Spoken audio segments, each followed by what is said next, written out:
वहाँ लड़ाई चल रही है ना, रूस ने आक्रमण कर दिया उस पर, यूक्रेन पे जी। तो फिर ऐसे में भेजने का सवाल ही नहीं। पे है नहीं है ना भेजने की। अब देखो जितनी वहाँ पे वार चल रही है, ना ही वहाँ पे सेफ है बच्चे। अब किस उसे भेजते हैं? अब वहाँ कितनी मुश्किल से तो जान बचा के आए हैं बच्चे जी। अब फिर दोबारा से फिर हम उसी स्थिति में। अब लाइफ है तो सब कुछ है, लाइफ नहीं है तो क्या होगा बताओ, कौन जिम्मेदार होगा? इतने भी मेडिकल कॉलेज ही हैं, सरकारी भी और प्राइवेट भी, दोनों में जगह हैं, खाली जगह हैं, तो वो एडजस्ट हो सकते हैं अगर सरकार चाहे और कॉलेजेस वाले भी चाहे। मुसीबत में हैं बच्चे, इनका मसला हल हो सकता है। तो के बिना तरक्की संभव नहीं है। सारी दुनिया में अमन होगा तो ही तरक्की होगी। आप लड़ाई करते रहें, कब तक लड़ेंगे आप? लेकिन ये मोहब्बत की ज़बान जो है वो पुतिन और जेलेंस्की को तो समझ में नहीं आई। राजनीति है ना सर। धार में डूबे इन छात्रों की नैया को बाहर निकालने की कवायद में कई लोग जुटे तो हैं, और ऐसी परिस्थिति में इनका दुख दर्द जानने के लिए हमने इन छात्रों से और इनके परिजनों से कुछ बातचीत की है, जिस बातचीत को हम आपके सामने प्रस्तुत कर रहे हैं। मैं यूक्रेन के डैनीप्रो सिटी से MBBS कर रहा था। मेरा 5th ईयर का फर्स्ट सेमेस्टर अभी रनिंग है। मेरा जो जहन कहता है, मोहब्बतों के बिना तरक्की संभव नहीं है। सारी दुनिया में अमन होगा तो ही तरक्की होगी। आप लड़ाई करते रहें, कब तक लड़ेंगे आप? लेकिन ये मोहब्बत की ज़बान जो है वो पुतिन और जेलेंस्की को तो समझ में नहीं आई। राजनीति है ना सर। राजनीति है। तो लेकिन इस राजनीति में जो है 20-25 हज़ार, कितने स्टूडेंट हैं आप? तकरीबन 20,000 स्टूडेंट आप समझ लीजिए। हाँ। बाकी जो व्यावसायिक लोग थे वो भी काफ़ी हैं। हाँ, हम तो सिर्फ स्टूडेंट्स की बात कर रहे हैं। तो आप लोग फंस गए। फंसना क्या, एक तरह से बस स्टक वाली सिचुएशन है। दोनों पाले हैं कि शांति वार्ता हो जाती है तो सामान्य हो जाएंगे, और नहीं होती है तो फिर उसके बाद आपके पास ऑप्शन है। हर चीज़ के दो पहलू। जाने का क्या प्रोसीजर है? जाने का प्रोसीजर ये है, अगर शांति वार्ता हो जाती है तो आप यूक्रेन चले जाइए। मेरे पास वीज़ा है, 6 साल तक का मेरा परमिट बन गया था उधर। और अगर शांति वार्ता नहीं होती है तो आप ट्रांसफ़र ले सकते हैं, पोलैंड चले जाएं या किसी और कंट्री चले जाएं, आपके हाथ में डॉक्यूमेंट आ जाता है। आज भी मेरी राय में डॉक्टर को साक्षात भगवान का रूप माना जा। इसमें पैसा तो है ही, पर इसमें दुखी लोगों की सेवा का मौका भी तो है। आपका कोई पर्सनल एक्सपीरियंस है? आपने देखा हो डॉक्टर को और आपके मन में बैठा हो कि मैं अपने बच्चों को भी डॉक्टर बनाऊं? कई बार मैं खुद बीमार रहा। खुद बीमार रहे तब आपको लगा मेरे बच्चे को भी डॉक्टर होना चाहिए। डॉक्टरों ने दवाई दी, डॉक्टरों ने जो सेवा करी, पैसा लगा, मुझे लगा ही नहीं उन्होंने कुछ लिया। पैसा अगर लेते हैं डॉक्टर तो रात दिन खड़े भी तो हैं। अच्छा, कुछ बच्चे जो हैं वो डर गए हैं कि वो नहीं जाना चाहते। डर तो बच्चे नहीं, देखो बच्चे भी, बच्चों के माँ बाप भी सभी डरे हैं जी। जब तक हमारे बच्चे, सारे भारत के बच्चे हमारे अपने बच्चे हैं, जब तक वो नहीं आए, जब तक हम भी रोज ही देखते रहे टीवी जी, जब आखिरी खेप आ गई हमारे बालकों की, जब भी तो संतुष्ट हुई है कि भाई अब सब बच्चे लगभग आ गए। तो डरे तो सभी हैं, कौन नहीं डरने का? बताओ, सरकार तो डर रही थी, जब भी तो इंतजाम करे सरकार ने, 4-4 मंत्री भेजे वहाँ, जल्दी लाओ बच्चों को। तो डर तो स्वाभाविक है, डर देंगे तो है ही। एशियन कंट्रीज ने बोल दिया है कि उनके स्टूडेंट, यूक्रेन के जितने भी स्टूडेंट हैं उन सबको इजिप्ट में एडमिशन मिलेगा। फिलहाल उन लोगों की 6 महीने की टेम्पररी क्लास चल रही है, उसमें वो जितने भी यूक्रेन से स्टूडेंट आए हैं उनका अलग अलग यूनिवर्सिटीज़ में वो लोग क्लास अब वो स्केड्यूल करा रहे हैं, और वो सारे स्टूडेंट उस यूनिवर्सिटीज़ में जा रहे हैं। उनका रूल है कि 6 महीने वो पढ़ाएंगे, 6 महीने के बाद सेमेस्टर एंड में सेमेस्टर का एग्ज़ाम होगा, और जो बच्चा उस एग्ज़ाम को क्वालिफाई करता है वो आगे से नॉर्मल उनके इजिप्शियन स्टूडेंट्स के साथ पढ़ सकता है। तो भाई इंडिया भी कर देना ऐसा कुछ, पढ़ा लो हम लोग को 6 महीने, 6 महीने बाद ले लेना एग्जाम, जो एग्जाम लेना हो आपको। पास किया तो दे देना एडमिशन, नहीं पास किया तो कोई बात नहीं। नहीं पास किया तो 6 महीने बाद हो सकता है कि हम लोगों का जो है यूक्रेन में वॉर खत्म हो जाए और हम यूक्रेन वापस चले जाएंगे। और अगर पास हो गया तो हम लोग के लिए तो अच्छी चीज़ है, आपको भी एक अच्छा क्वालिफाइड डॉक्टर मिलेगा जो आपका इंडिया के हिसाब से आपका कोई एग्जाम पास करेगा, उसके बाद वो आपके नॉर्मल स्टूडेंट के साथ पढ़ेगा ना। एक सेमेस्टर आप पढ़ाइए, जिससे कि हम लोग की जो क्लासेस जो छूट रही है, जो ऑनलाइन क्लास में जो हम प्रैक्टिकल स्किल्स नहीं पा रहे हैं, नहीं ले पा रहे हैं प्रैक्टिकल स्किल की क्लासेस, एटलीस्ट हम कुछ प्रैक्टिकल तो कर पाएंगे। और हम लोग ऑनलाइन भी स्टूडेंट्स नहीं कराएंगे बिकॉज हम आपकी यूनिवर्सिटी से पढ़ रहे हैं, आपके इंडिया की किसी भी यूनिवर्सिटी में प्रैक्टिकल क्लास कर रहे हैं। मत दो परमानेंट सीट यार, लेकिन जगह तो आपके पास बहुत है इंडिया में। जहां आपके 10 स्टूडेंट जा रहे हैं, अगर वहां 15 चले गए तो क्या चला जाएगा। एक यूनिवर्सिटीज में हम खाली 4 से 5 बच्चों को तो अकोमोडेट करने की बात कर रहे हैं ना, कि आपने अगर पर यूनिवर्सिटी 4 से 5 बच्चों को भी एब्जॉर्ब कर लिया तो सारे बच्चों के लिए सॉल्यूशन आ जाएगा। एब्जॉर्ब तो चलो दूर की बात, आप तब तक के लिए हम लोग को प्रैक्टिकल स्किल्स तो करा सकते हैं। एक यूनिवर्सिटी में 4-5 स्टूडेंट तो आप ले ही सकते हैं, और अगर आप एक यूनिवर्सिटी में 4-5 स्टूडेंट के लिए भी रेडी नहीं तो आप क्या करेंगे, आप कैसे हेल्प कर सकते हैं बताइए। हम भी तो इंडियन स्टूडेंट्स हैं ना, बेशक हम यूक्रेन चले गए, इसका मतलब ये नहीं ना कि हम वहाँ PR लेने गए थे। हमारे पास वहाँ का TRE है हम इंडियन ही, और अगर हमारे साथ कोई प्रॉब्लम हुई है तो डेफिनेटली इंडियन गवर्नमेंट को हमारे लिए कोई इनिशिएटिव स्टार्ट करना चाहिए। मेरी एक रिक्वेस्ट है गवर्नमेंट से, और यही रिक्वेस्ट है कि प्लीज अगर आप हम लोग को अकोमोडेट नहीं कर सकते तो कोई बात नहीं, लेकिन आप लोगों को अपनी यूनिवर्सिटीज में जब तक यूक्रेन और रशिया का वॉर खत्म नहीं हो जाता है तब तक के लिए प्रैक्टिकल स्किल्स तो करा ही सकते हैं। अलाउ कर दीजिए। आपके हॉस्पिटल में इतने पेशेंट आते हैं, इतने डॉक्टर्स आते हैं, 2-4 और बढ़ जाएंगे तो क्या ही चला जाएगा। फ्री का स्टाफ भी तो मिलेगा आपको पढ़ाना है इन रिटर्न। हम नहीं मांग रहे आपसे डिग्री, पढ़ा दीजिए, प्रैक्टिकल स्किल्स दे दीजिए, मौका दे दीजिए हम लोग को हॉस्पिटल जाने का। मैं इससे ज़्यादा कुछ नहीं कहना चाहूँगी, मैं सिर्फ इतना बोलती हूँ, मेरी रिक्वेस्ट है गवर्नमेंट से कि प्लीज़ हम लोग के लिए कुछ सोचें। हम लोग को अगर आप अकोमोडेट नहीं कर सकते तो कोई बात नहीं, आप हम लोग को प्रैक्टिकल क्लासेस दीजिए, 6 महीने दीजिए, जिससे ये होगा कि हम इस कैटेगरी में नहीं आएंगे कि हमने 1 साल से ज़्यादा ऑनलाइन क्लास ली और हमारी डिग्री वैलिडेट नहीं होगी। एक तो इससे हमारे सॉल्यूशन होगा फर्स्ट। दूसरा, हम लोग को प्रैक्टिकल स्किल्स मिलेंगे, आपकी बहुत मेहरबानी होंगी हम लोग के ऊपर। तीसरा, अगर आप चाहते हो तो इजिप्ट को फॉलो कर लीजिए, जैसे इजिप्ट कर रही है कि बच्चे 6 महीने के बाद सेमेस्टर एंड का एग्जाम दे, जो पास करेंगे बच्चों उस एग्जाम को उनको आप अपनी यूनिवर्सिटीज में परमानेंट एडमिशन दे देना, नहीं तो वो यूक्रेन चले जाएंगे। सरकार सर यहीं पे हमें अकोमोडेट कर दें, यहीं पे ही हम कंटिन्यू अपनी स्टडी कर लें, ट्रांसफर कर दें हाँ, यहाँ। ट्रांसफर कर दें, ये रिक्वेस्ट है मेरी सर। मेन जो प्रॉब्लम है फीस ही है, तो सभी बच्चे वहाँ पे जो गए हुए हैं, मेरे फ्रेंड सर्कल मिडिल फैमिली से बिलोंग करते हैं, ओके, और वही वहाँ पे MBBS करने गए हैं। ओके, तो मेन मुद्दा जो है फीस का ही रहेगा। अगर सरकार यहाँ पे हम ट्रांसफर लेते हैं तो मेन प्रॉब्लम फीस की रहेगी, पर इसमें सरकार एक अमाउंट बीच का अमाउंट कर सकती है, कम कर सकती है, जो यहाँ जो हमें भी अफोर्ड हम कर सके, और सरकार को भी कोई लॉस ना हो, NMC को भी, मेडिकल काउंसलिंग को। तो इसको देख के कोई सोल्यूशन निकले तो सभी के लिए अच्छा रहेगा, वो ज़्यादा बेटर रहेगा। अच्छा, ये श्वेता, आपके जो फादर हैं, तो आपकी जो पृष्ठभूमि है, आपकी जो फैमिली पृष्ठभूमि है, वो आप फार्मिंग बैकग्राउंड से हैं? Yes sir. फार्मिंग बैकग्राउंड से हैं। Yes sir. तो जो फीस आप दे पा रही हैं वहाँ, जो फीस दी गई है यूक्रेन में, वो आप लोग आसानी से उसको अफोर्ड कर पा रहे हैं?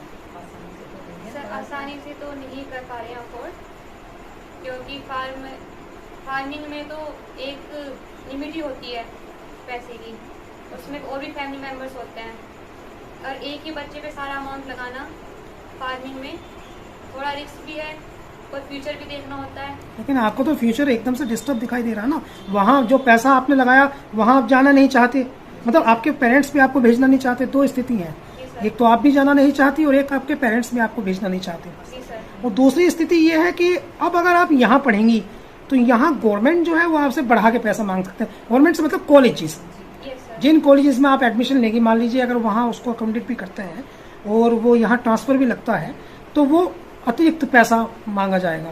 जी। तो दोनों स्थिति में आपके लिए तो असमंजस की कहानी बन गई है। जी बिल्कुल, आप सही कह रहे हैं। अब यही तो टेंशन है कि हम कोई वे नहीं दिख रहा है, रास्ता ही नहीं दिख रहा है। वे नहीं दिखाई दे रहा है। वहाँ लड़ाई चल रही है ना, रूस ने आक्रमण कर दिया उस पर, यूक्रेन पे जी, तो फिर ऐसे में भेजने का सवाल ही नहीं, मतलब मरने खातर कौन भेजा है। हाँ, तो अभी मतलब अगर इनका ट्रांसफर जो है वो इंडिया में हो जाए या वो बेहतर है, वो तो हो जाएगा तो बढ़िया है। जो इंडिया में ट्रांसफर हो जाए तो बहुत सारा ही बढ़िया। एमबीबीएस की पढ़ाई, डॉक्टरी की पढ़ाई जो है वो वहाँ पढ़ने के लिए क्यों भेज दिया था पापा जी? इंडिया में भी तो पढ़ाई की जा सकती थी। अभी पढ़ाई तो तय पे, यहाँ फीस तो ज्यादा लें, कौन देगा? और बच्ची का मन में था कि वो डॉक्टर ही बने। एमबीबीएस कराई तो पूरे जोर लगा के थी, तो नीट पास कराने 2 बार। ये बचपन से इच्छा थी। हाँ, ये तो बहुत दिन से निकल लगी थी, डॉक्टर श्वेता सिंह, श्वेता सिंह, श्वेता सिंह। बचपन से ही। अरे बहुत दिन से डॉक्टर श्वेता सिंह, डॉक्टर श्वेता सिंह। लेकिन अभी तो इनका हालत जो है वो बाबा जी थोड़ा सा ऐसा लग रहा है नहीं कि वहाँ आप भेजेंगे नहीं, यहाँ एडमिशन मिलेगा नहीं, तो इनकी जिंदगी जो है वो तो बीच मझधार में बीच मझधार में आ गई ना। क्या सोल्यूशन है? और फिलहाल तो कुछ है नहीं, अब तो सरकारी कर सके कुछ। निराशा होती है, निराशा होती है। निराशा तो है ही। बच्चे अब घर पे बैठी अधूरी पढ़ाई छोड़ कर यहाँ बैठी। और आपका काम क्या है? मतलब खेती करते हैं? खेती हो जाएगी हमारे तो। हाँ, तो खर्च जो है वो आप अफोर्ड कर रहे थे आसानी से? ये आसानी से तो नहीं दी आसानी से नहीं था मतलब। ना। किसान जो है वो ख्वाब देख रहा कि बच्चे उसके इंजीनियर बने, डॉक्टर बने, लेकिन कुछ ना कुछ जो है वो किस्मत में कहीं ना कहीं जो है तकदीर का खेल है। तकदीर का खेल है। नहीं सर, देखो डिसीजन लेना पड़ता है जब ऐसी परिस्थिति हो जाती है। जब वहाँ बच्चे कर ही रहे थे, लेकिन अब सेफ नहीं है, कुछ तो डिसीजन लेना पड़ेगा ना, जो बेटर हो बच्चों के भविष्य के लिए। जब बच्चों की जान बचा के वहाँ से लेके आए हैं, तो इनकी बच्चों की आगे के भविष्य के लिए भी पढ़ाई में इनके बच्चों के सपने थे। अब यदि हम इसका इच्छा थी कि मैं डॉक्टर बनूं, लेकिन यहाँ पे ज्यादा फीस के कारण हम यहाँ एडमिशन नहीं करा पाए, इसीलिए डिसीजन लिया। बेस्ट तो अपनी कंट्री होती है, बच्चा अपने पास हो। अब देखो वहाँ पे प्रॉब्लम भी है, अदर कंट्री में लैंग्वेज की है, आने जाने की है, रहने की है, समस्याएं तो सारी हैं, उससे बेटर यहीं पे है। अब देखो ऐसी स्थिति आ गई है, बच्चों का भविष्य ना खराब हो, ऐसे ही कोई डिसीजन लिया जाए कि यही बेटर है कि यहीं पे एडमिशन करा दिया जाए। आपका बच्चा जो है वो यूक्रेन में फंस गया और आपको ये पता चला कि वार शुरू हो गया है, रसिया की सेना ने अटैक कर दिया है, तो बतौर बाप जो है आपको डर लगा? ओहो भाई, वो 15 दिन बड़ी मुसीबत में गुजरे, बहुत परेशानी में गुजरे। बच्चे वहाँ से निकल गए थे और फिर ट्रेन का सफ़र 10 घंटों का स्टेशन पर पड़े रहे। वहाँ से फिर लबीब पहुँचे और लबीब से बॉर्डर पार करना था। वहाँ 10 घंटे लाइन में रहे, -25 टेम्परेचर में 10 घंटे तक वो रहे। आपके बेटे से आपकी बात होती थी?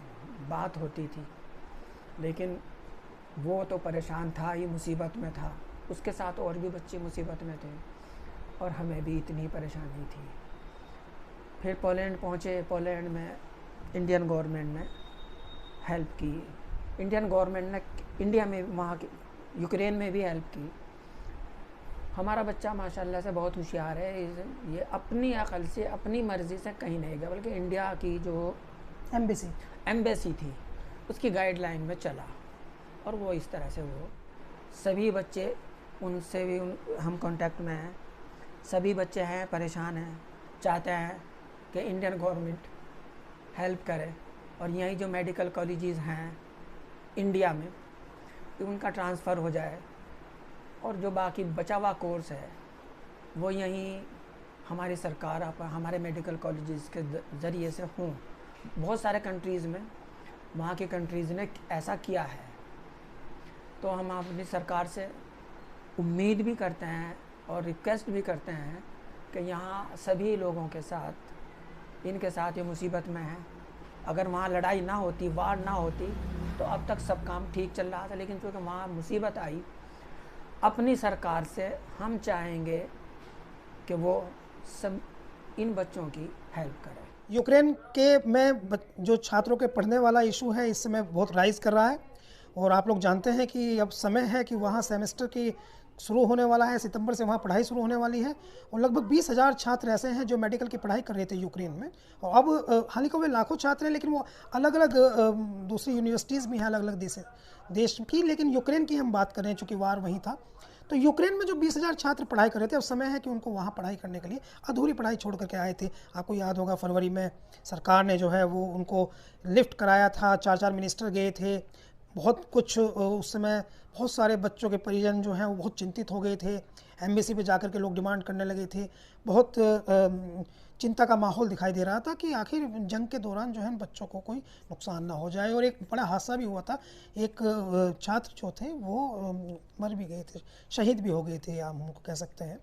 तो वो इस तरह की चिंता लगभग हर पेरेंट्स को थी। लेकिन अब वार तो ख़त्म नहीं हुई है, लेकिन पढ़ाई का जो है वो फिर से उसका इस कॉलेजेस खोलने का नोटिफिकेशन आया है। बच्चे जो हैं वो उनको बुलाया जा रहा है कि वो आएँ और पढ़ें। कई कंडीशन इसमें हैं, जिससे मैं ये एक तो ये है कि जो नेशनल मेडिकल काउंसिल है उससे बहुत सारे बच्चे जो हैं 90% बच्चे हम कह सकते हैं अधिकतम, वो डिमांड कर रहे हैं। और डिमांड ये कर रहे हैं कि उनका ट्रांसफ़र या तो इंडिया में लगाया जाए। जैसे सरकार ने जिस समय ये आए थे बच्चे, तो उस समय उत्तर प्रदेश में चुनाव था और चुनाव से ठीक उत्तराखंड में भी चुनाव था, तो उससे पहले इस तरह की बातचीत थी कि इनको राहत दी जाएगी। और वो टीवी मीडिया पर आप लोग देखे होंगे कि बहुत बवाल इस मुद्दे ने काटा हुआ था। तो सरकार जो है उस समय क्रेडिट लेना भी चाहती थी। तो अभी फ़िलहाल वही उसी तरह के सवाल हो गए कि अब आप कोई एडजस्टमेंट, कोई प्लेसमेंट, कोई ट्रांसफ़र पॉलिसी या इनको कोई राहत देने की कोई पॉलिसी इंडियन गवर्नमेंट के पास है नहीं। तो एनएमसी में, नेशनल मेडिकल काउंसिल ने 2-3 चीज़ें ऐसी की हैं जिसको लेकर के बच्चे बहुत डिस्टर्ब हैं। कई सारे सवाल ऐसे हैं जिसको लेकर के परिजन भी बच्चों के वो परेशान से दिखाई दे रहे हैं, बच्चे परेशान दिखाई दे रहे हैं, बहुत फ्रस्ट्रेटेड हैं। कुछ तो कह रहे हैं कि हम जैसे एक मैं आपको बता देता हूँ, यहाँ एक लड़की ने एक चिट्ठी लिखी है जो प्रेसिडेंट ऑफ इंडिया और पीएम जो हैं उनको दी गई है और सार्वजनिक भी किया गया उसको, ट्विटर पे पोस्ट किया। अस्मिता नाम की लड़की है, दिल्ली की स्टूडेंट हैं। तो उन्होंने लिखा है कि हम ये मास सुसाइड हो सकता है कि अगर हम लोग वहाँ गए और वहाँ जाने के बाद वार हुई और वार में अगर हम लोग मर गए तो इसके लिए जो है ज़िम्मेदार जो है वो इंडियन गवर्नमेंट होगी।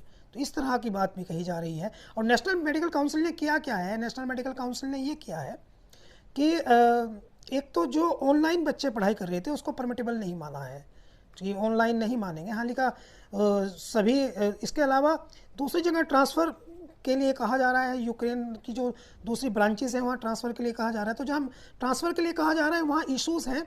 और एक इश्यूज़ तो वहाँ है कि वहाँ थोड़ा सा, बहुत ज़्यादा नहीं, थोड़ी सी फ़ीस जो है वो बढ़ा करके जो है वो ली जा रही है। उसमें थोड़ा एजेंटगिरी भी हो रही है, वो आप जानते हैं, उन सब चीज़ों को यहाँ बताने की आवश्यकता नहीं है। दूसरी बात यह है कि वहाँ लैंग्वेज बैरियर है। नए देश में जाएंगे, नए आबो हवा होगी, नया माहौल होगा, फैकल्टीज़ की कैसे व्यवस्था होगी, बिल्डिंग्स क्या वैसी रहेगी, मेथड क्या वैसे ही रहेगा, सिस्टम क्या वैसे ही रहेगा, बहुत सारे सवाल हैं। ये भी है कि देखिए एक चीज़ है, आपको बता दें कि यूक्रेन बच्चे क्यों जा रहे थे। पहले भी जब हमने शो किया था तो हमने बताया था कि यूक्रेन बच्चे इसलिए जाते थे क्योंकि इंडिया में जो है वो बहुत ज़्यादा फ़ीस है, प्राइवेट एसएफएस जिसको कहते हैं सेल्फ फाइनेंसिंग वाला, तो उसमें बहुत ज़्यादा फ़ीस है। और यूक्रेन में जो है वहाँ से थोड़ा कम है। हालांकि इतना कम भी नहीं है जितना बवाल मचाया जाता है, लेकिन वो यहाँ की तुलना में कम है। एक बात। दूसरी बात यह है कि एक तरह की ये भी बात थी कि वहाँ बिना एंट्रेंस के एडमिशन हो जाता है, लेकिन बिना एंट्रेंस वाली बात जो है एक निश्चित समावधि के बाद समाप्त हो गई है। अब वहाँ भी नीट जो है उसको क्वालिफिकेशन के बाद ही, क्वालिफाई करने के बाद ही वो एडमिशन वहाँ मिलता है और बहुत सारे बच्चे अच्छी यूनिवर्सिटी ऐसे रैंक के हिसाब से मिलता है। तो ये 2-3 चीज़ें थी। लेकिन जो सबसे महत्वपूर्ण बात है वो ये है कि अभी जो है कुछ फैमिलीज ऐसी हैं जो नहीं खर्च वहन कर सकती थी, लेकिन वो जो है अतिरिक्त खर्च आने की बात आ गई तो जाने से गुरेज कर